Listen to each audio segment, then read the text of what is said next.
Graça e paz, irmãos. Por favor, abra a sua Bíblia no livro de Esdras, capítulo 3. Nós vamos dar prosseguimento a essa série de mensagens no livro de Esdras. Tempo de reconstruir.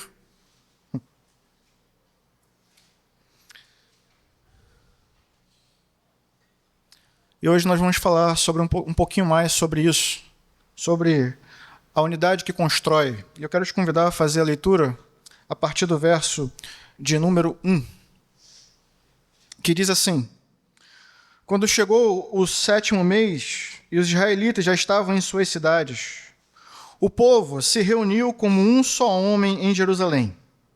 Então Jesua, filho de Josadaque, e seus colegas, os sacerdotes, e Zorobabel, filho de Seatiel, e seus companheiros começaram a construir o altar do Deus de Israel para nele sacrificarem holocaustos, conforme o que está escrito na lei de Moisés, homem de Deus.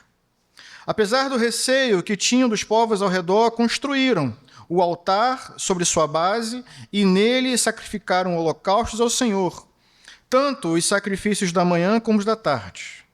Depois, de acordo com o que está escrito, celebraram a festa das cabanas com um número determinado de holocaustos prescritos para cada dia. A seguir, apresentaram os holocaustos regulares, os sacrifícios da lua nova e os sacrifícios requeridos por todas as festas sagradas, determinadas pelo Senhor, bem como os que foram trazidos como ofertas voluntárias ao Senhor. A partir do 1º dia do 7º mês, começaram a oferecer holocaustos ao Senhor, embora ainda não tivessem sido lançados os alicerces do templo do Senhor. Então eles deram dinheiro aos pedreiros e aos carpinteiros, deram comida, bebida e azeite ao povo de Sidom e de Tiro, para que pelo mar trouxessem do Líbano para Jope toras de cedro. Isso tinha sido autorizado por Ciro, rei da Pérsia. No 2º mês do 2º ano, depois de chegarem ao templo de Deus em Jerusalém, Zorobabel, filho de Seatiel, Jesua, filho de Josadaque, e o restante dos seus irmãos, os sacerdotes, os levitas e todos os que tinham voltado do cativeiro para Jerusalém, começaram o trabalho, designando levitas de 20 anos para cima, para supervisionarem a construção do templo do Senhor. Jesua, seus filhos e seus irmãos, Cadmiel e seus filhos, descendente de Rodavias, e os filhos de Renadade, e os seus filhos e os seus irmãos, todos eles levitas, uniram-se para supervisionar os que trabalhavam no templo de Deus. Quando os construtores lançaram os alicerces do templo do Senhor, os sacerdotes com as suas vestes e suas trombetas, os levitas, filhos de Asaf, com símbolos, tomaram seus lugares para louvar o Senhor, conforme prescrito por Davi, rei de Israel. Com louvor e ações de graças, cantaram responsivamente ao Senhor. Ele é bom, seu amor a Israel dura para sempre. E todo o povo louvou o Senhor em alta voz, pois haviam sido lançados os alicerces do templo do Senhor. Mas muitos dos sacerdotes, dos levitas e dos chefes das famílias mais velhos, que tinham visto o antigo templo, choraram em alta voz quando viram o lançamento dos alicerces desse templo, muitos gritavam de alegria. Não era possível distinguir entre o som dos gritos de alegria e o som de choro, pois o povo fazia enorme barulho e o som foi ouvido a grande distância. Irmãos, depois de 70 anos de cativeiro, o rei Ciro finalmente emitiu um decreto que libertou os judeus. Quase 50 mil judeus deixaram a Babilônia e voltaram para a terra de Israel. E nós vimos que, ao chegar em Israel, eles encontraram um território completamente destruído e devastado, tendo em vista a grande invasão que os babilônios fizeram 70 anos antes. Portanto, era preciso reconstruir a cidade. Mais do que isso, era preciso restaurar a presença do povo de Deus naquele território. E ainda mais, era preciso restaurar o culto a Deus na terra de Israel. Tudo isso, irmãos, implicava necessariamente em um grande esforço. Tudo isso implicava em reconstruir, o templo do Deus de Israel. Afinal de contas, eu creio que é praticamente impossível separar a identidade dos judeus do culto ao Deus de Israel. Foi o próprio Deus que os formou. Vimos isso no livro de Êxodo. Deus os formou como nação no Egito e os libertou para que eles o adorassem no deserto. Portanto, a adoração a Deus está na identidade do povo judeu. Faz parte de quem eles são. Restaurar o culto é restaurar também a própria identidade deles enquanto povo de Deus. Então, seguindo a leitura do texto que fizemos, nós percebemos que, de acordo com o versículo 1, o texto nos diz que eles se reuniram em Jerusalém. Quando chegou o 7º mês, mês de Tirse, irmãos, que corresponde ao mês de setembro ou outubro, o texto continua dizendo: os israelitas já estavam em suas cidades. O capítulo 2 termina falando sobre isso. Eles chegam no território e cada um vai para a sua cidade de origem e ali eles se instalam. E aí eu preciso lembrar mais uma vez, qual era o estado, a situação dessas cidades, irmãos? Depois de 70 anos, depois da invasão babilônica, elas estavam completamente destruídas e arrasadas. Havia muito trabalho a ser feito, mas vejam que ainda assim o texto nos diz, no verso 1, que todo o povo se reuniu como um só homem em Jerusalém. O povo se reuniu como um só homem em Jerusalém. Vejam, a gente não sabe exatamente quando eles chegaram na terra. Não sabemos em qual mês eles chegaram na terra. Sabemos que o decreto de Ciro foi no 1º ano de Ciro. Mas o texto não nos informa quanto tempo eles levaram para chegar na terra. Mas nós temos uma estimativa. Esdras levou aproximadamente 4 meses para percorrer a distância. Só que Esdras, irmãos, tinha uma caravana muito menor do que Zorobabel. Zorobabel percorreu 1.600 quilômetros. Essa era a distância. Pense nisso. 1.600 quilômetros, com uma caravana que era de mais de 50 mil pessoas. Imagine que nesse número nós temos mulheres, nós temos idosos, nós temos crianças. Quanto tempo levaria, então, essa caravana de Zorobabel para percorrer essa distância com essa quantidade de pessoas? Eu acho que é razoável a gente presumir que eles, no mínimo, levaram 4 meses. Eu diria que foi de 4 meses a um pouco mais do que isso. Mas o texto nos diz que no 7º mês, eles já estavam reunidos como um só homem, aonde? Em Jerusalém. Por que é importante destacar isso? Eu creio que é importante ressaltar esse ponto do tempo, porque é óbvio que eles não tinham chegado há muito tempo na terra. Não tinha transcorrido muito tempo entre o dia que eles chegaram e o dia que eles se reuniram em Jerusalém.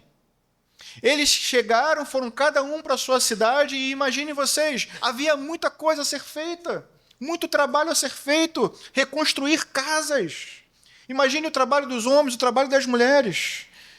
Mas vejam que ainda assim, com tanta coisa para fazer, no 7º mês, todos eles deixaram os seus afazeres.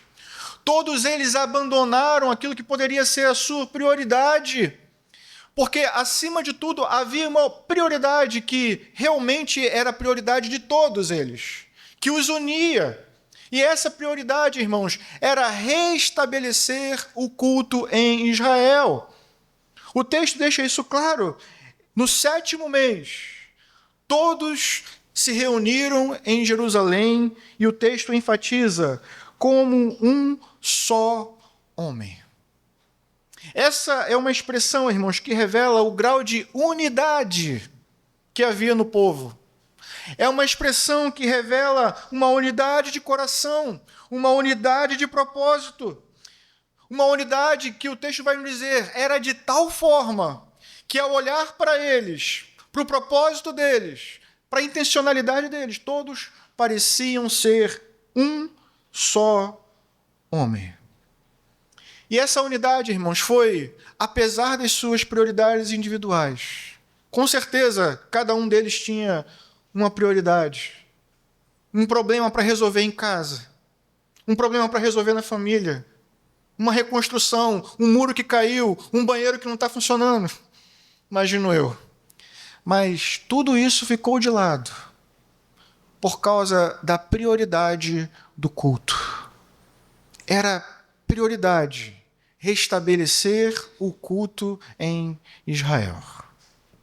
E isso, irmãos, vejam, apesar de todas as adversidades, apesar de todas as adversidades que eles estavam vivendo individualmente, e apesar de todas as adversidades que eles estavam vivendo enquanto nação, enquanto povo de Deus. Olha o que diz o verso seguinte. Versículo 3. Apesar do receio que tinham dos povos ao redor, construíram o altar. Havia uma ameaça, irmãos, uma ameaça externa. Inimigos, nações vizinhas, que não estavam satisfeitas com o retorno do povo judeu. E nós veremos isso mais adiante.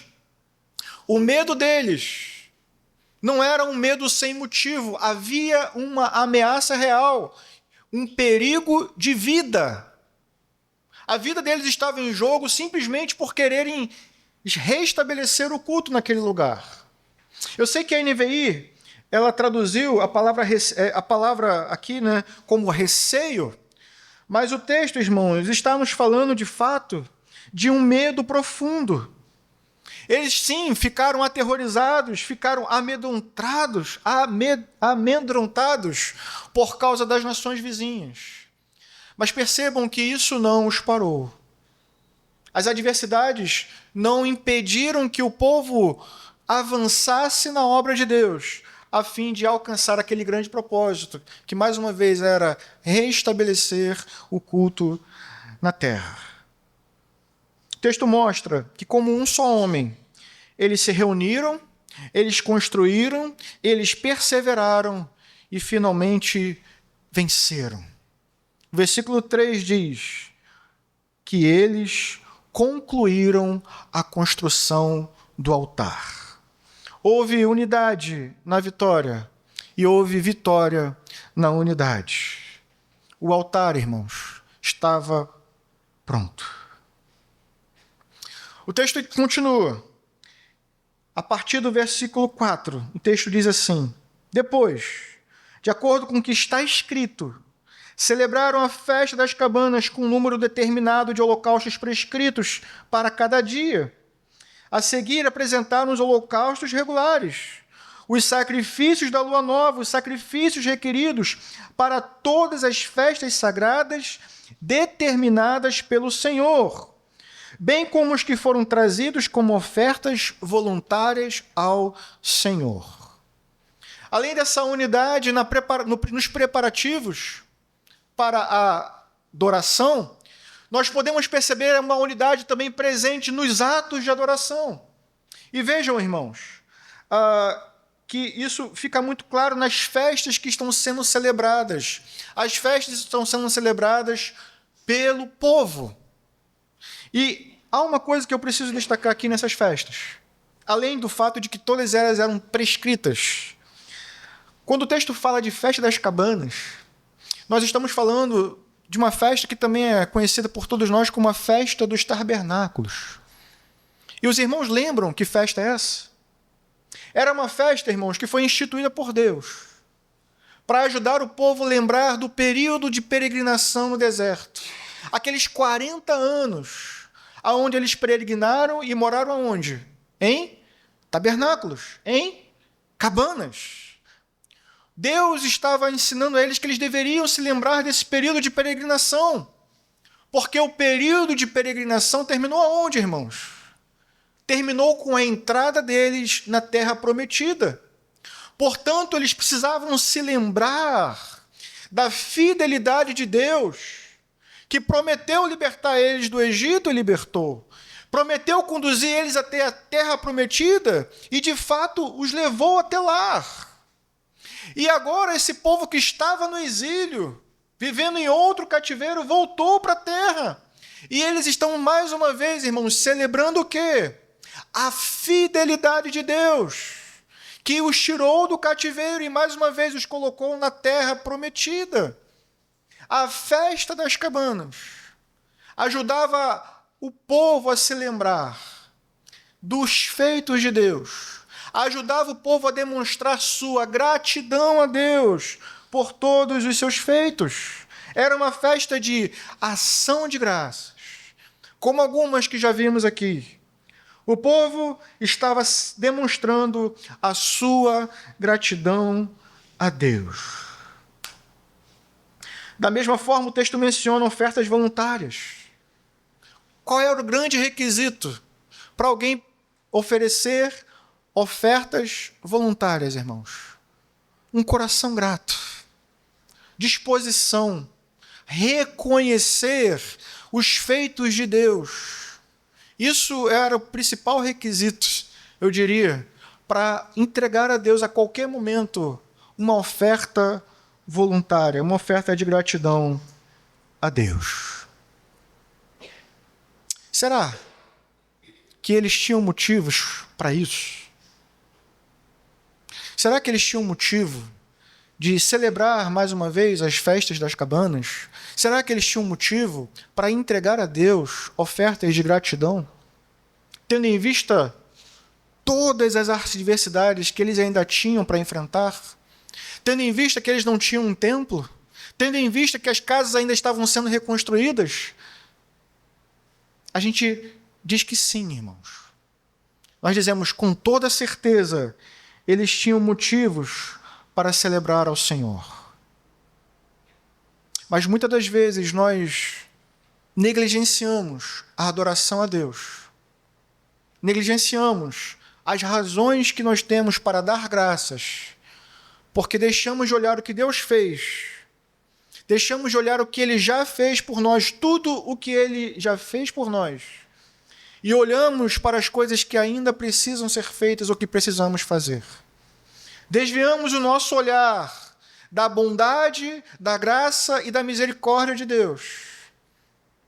E isso nos impede de demonstrar a Deus a nossa devida gratidão.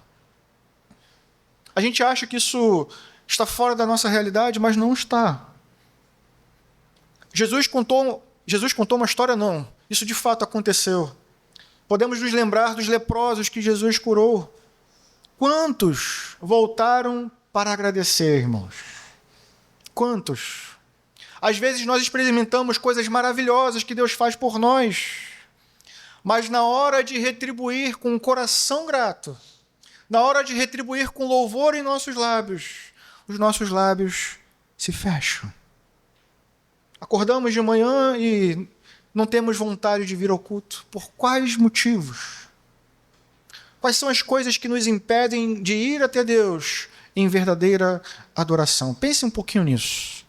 O pastor Charles Spurgeon dizia isso, que a ingratidão é o louvor negligenciado. Nós não somos chamados a sermos ingratos. Somos chamados a lembrar de tudo que Ele fez, tem feito por nós. E então, com as nossas vidas, com as nossas prioridades, reconhecer e dar graças a Deus pelos seus feitos. Amém? Ofertas de gratidão, irmãos, mesmo em um contexto de luta. A partir do versículo 7, o texto mostra então, irmãos, que eles continuaram desenvolvendo os trabalhos. A construção do altar permitiu a eles oferecer sacrifícios. E, obviamente, não havia como eles realizarem um culto se não houvesse um altar. Então, esse primeiro grande passo foi dado. E eles, graças a Deus, lograram êxito. Venceram aquela adversidade. Mas vejam, o altar estava pronto. O templo ainda não estava pronto. A partir do versículo 7, o texto nos começa a descrever para a gente todas as medidas que eles tomaram, as negociações, os materiais, de certa forma, que foram comprados para construir esse altar. O texto menciona como o povo estava sob a liderança do sumo sacerdote, menciona os levitas trabalhando, mas o texto também deixa claro que todo o povo estava envolvido. Não apenas os líderes, mas todos eles estavam trabalhando em prol daquela grande obra. E qual é o ponto que eu quero destacar aqui, irmãos? Foram necessários, ao todo, a estimativa é que foram necessários 7 meses, 6 a 7 meses, para que todo esse material chegasse e, de fato, eles pudessem começar a lançar os fundamentos do que seria um templo. E eu penso, irmãos, que todos nós aqui podemos imaginar a grande expectativa que havia em torno dessa construção. Nós estamos passando também por um processo de obra. E existe grande expectativa para ver no final de tudo como é que vai ficar. Nós queremos finalmente nos reunirmos naquele lugar como um só homem, amém? E ali louvar a Deus com integridade, com todo o nosso coração diante do Senhor. Existe expectativa? Existe.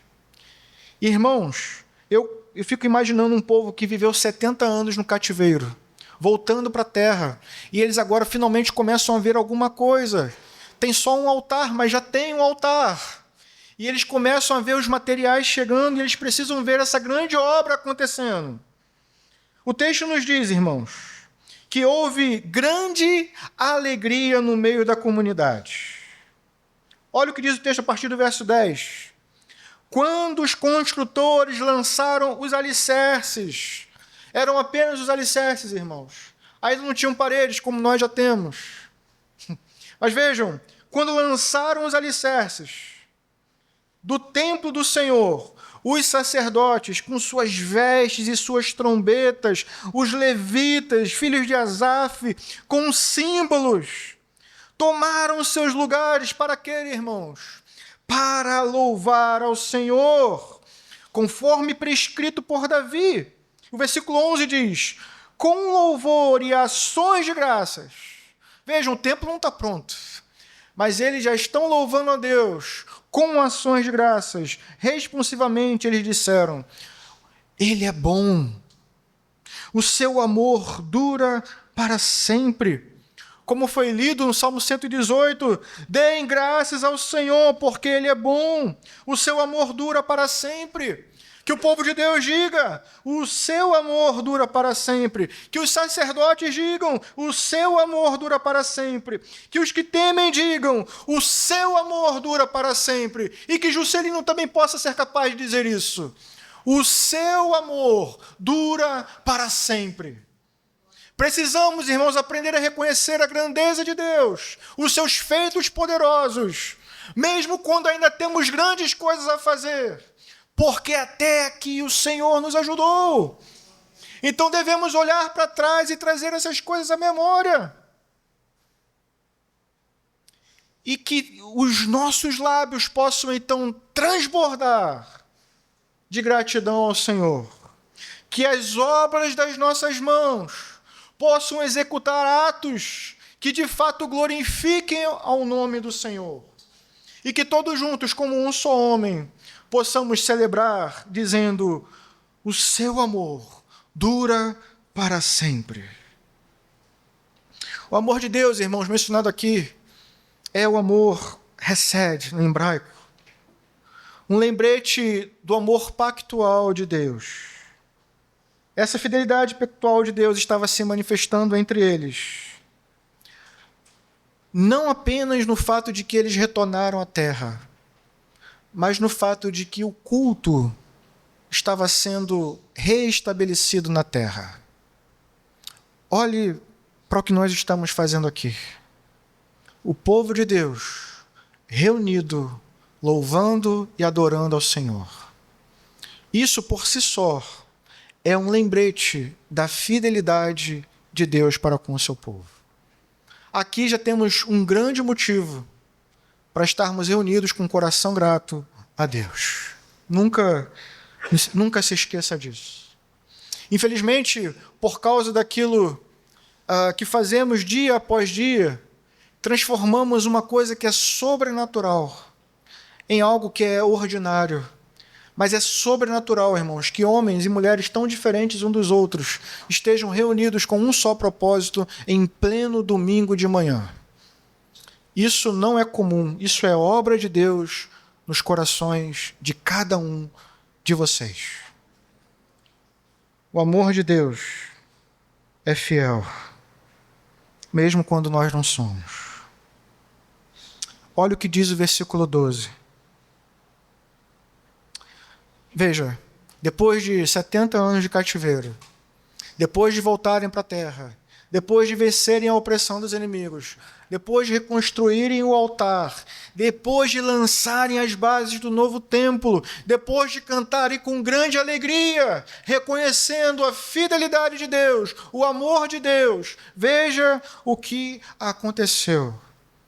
O texto diz: mas muitos dos sacerdotes, dos levitas e dos chefes das famílias, os mais velhos, aqueles que tinham visto o antigo templo, choraram em alta voz quando viram o lançamento dos alicerces desse templo.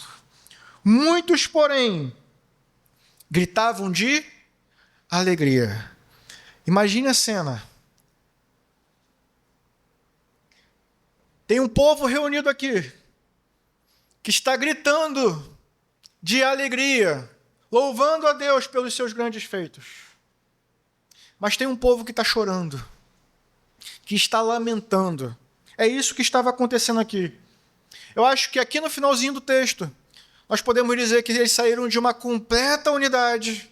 E de repente, irmãos, parece que essa unidade ela não é tão mais como era antes. Ainda que o texto termine dizendo que, à distância, o som deles era como de um só povo. Mas se aproximando, nós vemos pessoas chorando e pessoas sorrindo. Como de fato acontece. Nem todos estamos vivendo a mesma realidade. Nem todos estamos vivendo as mesmas circunstâncias. Uns estão celebrando o nascimento, outros estão de luto. Mas assim é o povo de Deus. Nós caminhamos, cada um de nós, com as suas lutas. Mas vejam, irmãos, quando estamos reunidos, no final das contas, o som precisa ser um só. Um só. A pergunta que a gente precisa pensar é: por que esses homens mais velhos, os sacerdotes, estavam chorando enquanto outros estavam se alegrando? Aqui no nosso texto nós não encontramos essa explicação. Mas no livro do profeta Ageu, essa explicação aparece. Ageu, capítulo 2, versículo 3. É o próprio Deus que se dirige ao povo e faz a seguinte pergunta. Preste atenção. Quem de vocês viu este templo em seu primeiro esplendor? Comparado a ele, ou seja, comparado ao templo de Salomão, não é como nada o que vocês veem agora?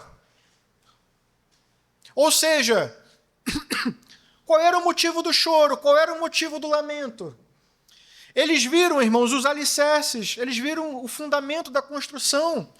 E só de olhar para os alicerces, eles concluíram que o novo templo não teria a mesma glória, não teria o mesmo esplendor, não teria a mesma imponência daquele grande templo que foi construído por Salomão. E isso causou o quê? Tristeza. Houve tristeza, houve lamento, houve choro.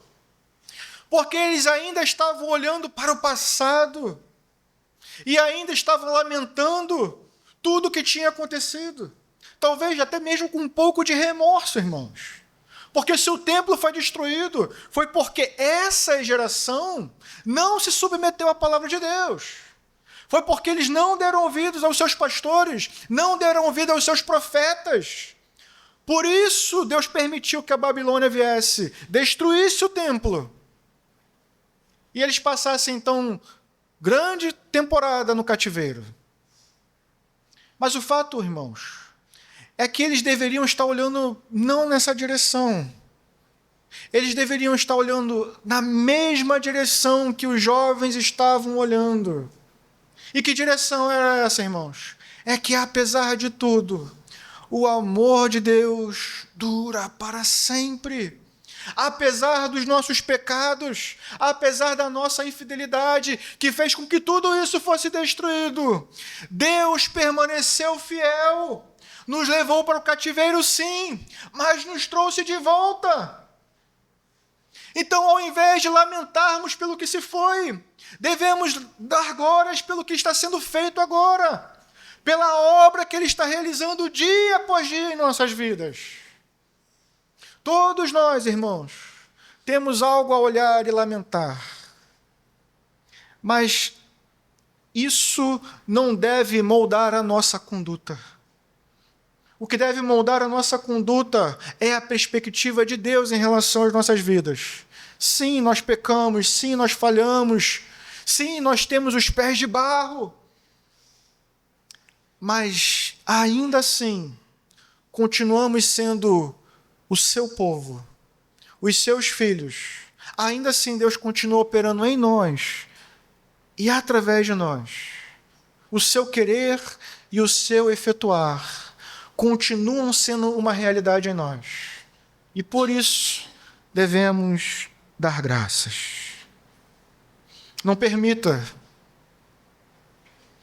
que coisas antigas moldem a maneira como você vive hoje. Olhe na mesma direção. Olhe para o alto, olhe para Cristo, olhe para o seu Deus, para a fidelidade dele. E você vai ter novos motivos para glorificar o seu nome. Os mais velhos sentiram grande tristeza quando perceberam que, vejam isso, que as suas expectativas não foram correspondidas. O problema da divisão no culto aconteceu porque alguns deles tiveram as suas expectativas frustradas.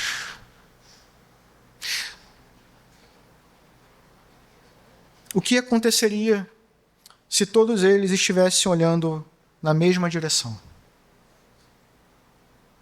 Eu quero caminhar para o final desse sermão fazendo algumas reflexões sobre o nosso texto. E a primeira delas, irmãos, é que precisamos lamentar. Precisamos chorar quando as nossas diferenças particulares rompem a nossa adoração. Ainda hoje é possível perceber conflitos como esses, conflitos geracionais. Um grande exemplo disso é o grupo de louvor. Né? Eu já passei por ali um bom tempo da minha vida. E eu sei, irmãos, que como é difícil para dirigente escolher um repertório. Porque, por exemplo, os mais velhos, eles querem cantar aqueles hinos mais antigos, mais tradicionais. Né? Eles exaltam o quê? A profundidade da letra, não é isso? Porém, os mais jovens, eles querem uma coisa mais moderna, mais contemporânea, mais animada. E é difícil mesclar isso. De uma forma que toda a igreja se sinta incluída no propósito do ministério de louvor, que é o quê? Não é eu botar o meu repertório, ou o repertório que agrada a uns e outros. É conduzir toda a comunidade em adoração. Por isso falamos de um louvor que precisa ser o quê? Congregacional. E esse, irmãos, é um trabalho árduo. Juntar a profundidade dos louvores antigos com um repertório um pouco mais moderno. Isso é extremamente difícil. Quem já passou sabe. Mas veja, isso é extremamente necessário. Porque o mais jovem, eu não imagino o Enzo chegando no aparelho de mídia dele e colocando louvores antigos para ouvir. Ele vai botar uma coisa mais moderna. Espero que não seja worship, Enzo. Mas eu gosto, irmão, de worship. É bom de vez em quando, a gente ouve. É bom. A letra fica ali, aquela coisa chiclete, isso é bom. Mas também é bom voltar e ver aquela profundidade, a doutrina sendo apresentada de um jeito que os louvores mais modernos muitas vezes não conseguem. Portanto, é necessário, eu estou dando só um exemplo, mas vejam, isso se aplica a tudo que nós fazemos aqui, na escolha de uma revista para EBD, num projeto, numa festa que vamos fazer, como serão os elementos do novo templo que iremos construir. Tudo isso, irmãos, mexe com as nossas individualidades, com nossos gostos pessoais. E se cada um aqui for fazer o seu gosto, não anda, não prospera, não vinga, não dá fruto. Pelo menos não vai dar fruto bom. Portanto, tem um elemento no nosso texto que é fundamental para que todas essas diferenças sejam anuladas, para que o reino avance e Deus seja glorificado. Tem um elemento que percorre o nosso texto, que acaba de vez com o meu desejo de fazer com que a minha vontade seja imposta na congregação. E sabe o que é, irmãos? A centralidade da palavra de Deus. Quando a palavra de Deus nos molda, quando ela nos guia, quando ela nos diz o que temos que fazer, como devemos fazer, quando devemos fazer, então já não importa o meu desejo, é a palavra de Deus. Já não importa também o seu desejo, mas o que diz a palavra de Deus. E aí sim, irmãos, como um só homem, nós prestaremos um culto agradável ao Senhor. Olha, se isso não está presente no nosso texto. Dê uma adiantada aqui. Versículo 2, o texto diz que eles fizeram tudo conforme está escrito. No versículo 4, mais uma vez, o texto nos diz, deixa eu encontrar, depois, de acordo com o que está depois, mais uma vez, de acordo com o que está escrito, celebraram, sacrificaram e assim por diante. No versículo 5 ele diz mais uma vez que eles fizeram as coisas conforme elas foram determinadas pelo Senhor. E mais uma vez no versículo 10, conforme prescrito. No versículo 2, no versículo 4, no versículo 5, no versículo 10, essas expressões aparecem e elas dão a liga ao texto, mostrando que foi a palavra de Deus que os guiou em tudo o que eles estavam fazendo, em como eles estavam fazendo e quando eles estavam fazendo. A palavra de Deus, conforme estava escrito na lei de Moisés, conforme foi escrito por Davi, autores inspirados por Deus. Quando nós damos ouvidos à palavra de Deus e permitimos que a palavra de Deus guie a nossa conduta enquanto povo de Deus, a obra avança. É isso o que o texto está nos mostrando. A centralidade da palavra era a base da união. Havia unidade em torno da palavra, e a palavra fez de todos eles uma unidade. Um só povo.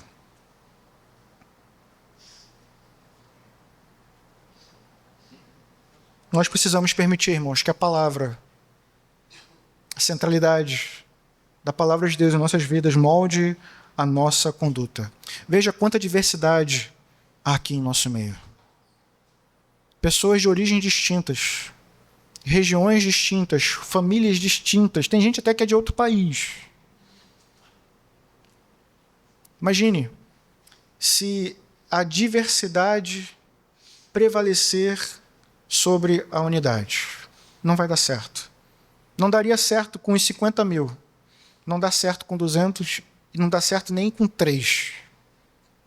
É preciso que sejamos guiados pela palavra, não pelas nossas tradições, não pelas nossas preferências pessoais, não pelas nossas emoções, não pelos nossos impulsos. Eles se reuniram, trabalharam, construíram, cultuaram como um só. Os papéis mudaram, mas todos tinham diante de si um único e mesmo objetivo: restabelecer o culto a Deus, reconstruir o altar, reconstruir o templo. A adoração era o alvo e precisa ser o nosso alvo ainda hoje. Amém? Mas talvez, antes disso, seja preciso reconstruir o altar. A gente precisa parar um pouco e pensar nisso. Eu sei que a gente está falando de um altar físico. Eles literalmente tinham um altar onde eles sacrificavam animais mortos. Roberto Carlos, não. Perdão. Meus pés de barro. A gente precisa reconstruir o altar. E aqui eu estou falando das nossas vidas diante de Deus. Se nós não reconstruirmos o altar, não conseguiremos prestar o culto. Nós precisamos que o altar esteja construído, seja edificado de acordo com a palavra de Deus, para que finalmente possamos prestar um culto aceitável a Deus. Só que eu e você, meu irmão, não somos chamados a fazer como eles. Eles sacrificavam animais mortos em cima do altar. Mas o chamado de Deus para nós é um pouco diferente. É mais profundo. Porque é possível sacrificar animais mortos e o coração ainda está longe de Deus. É possível oferecer muitos animais, mas a nossa vida não ser íntegra diante de Deus. É possível pregar de maneira bela e o coração está longe de Deus. É possível cantar hinos maravilhosos e cristocêntricos e o coração está longe de Deus. É possível reconstruir, mas ainda assim o coração está longe de Deus. Portanto, precisamos parar por um momento e fazer uma autoanálise, cada um de nós. E aí sim, irmãos, agora não olhe para o lado, olhe cada um para si mesmo. E avalie e julgue a si mesmo se de fato a nossa vida está sendo íntegra diante de Deus. O apóstolo Paulo, na carta aos Romanos, nos ensina que devemos fazer isso. Romanos capítulo 12. É um texto que nos ensina o tipo de sacrifício que Deus está esperando de cada um de nós. Romanos capítulo 12. Versículo 1 e 2 diz assim: portanto, irmãos, rogo-lhes pelas misericórdias de Deus. Olha, são essas mesmas misericórdias que nos trouxeram aqui hoje.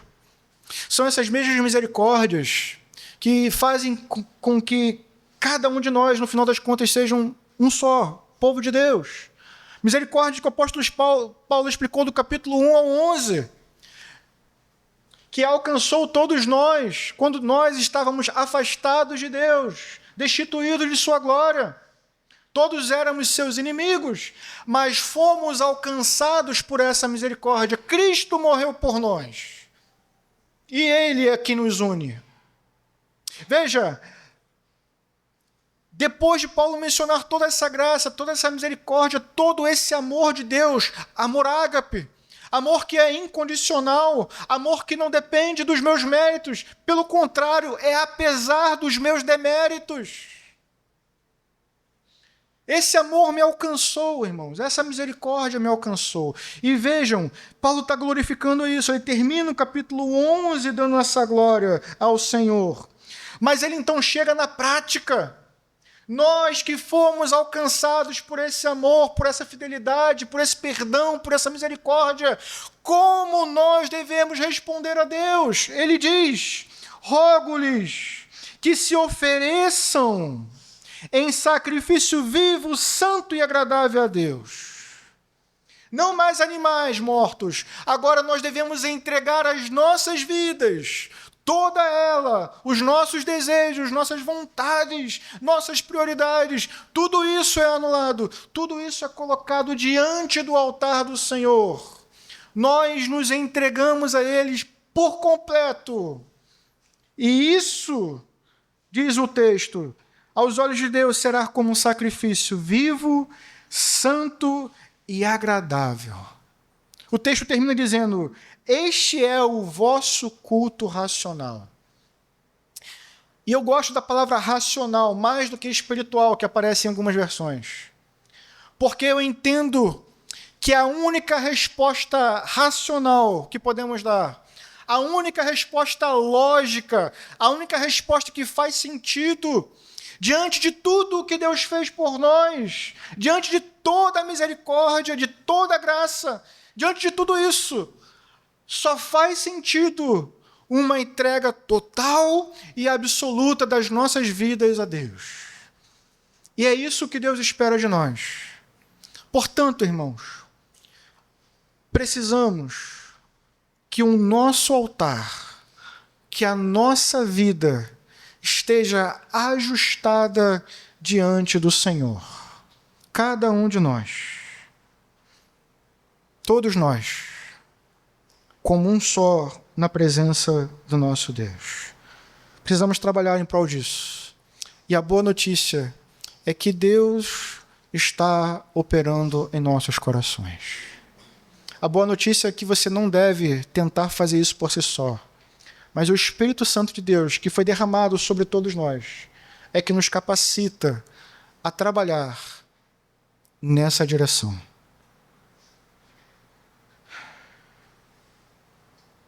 Eu quero te convidar nesse momento a orar.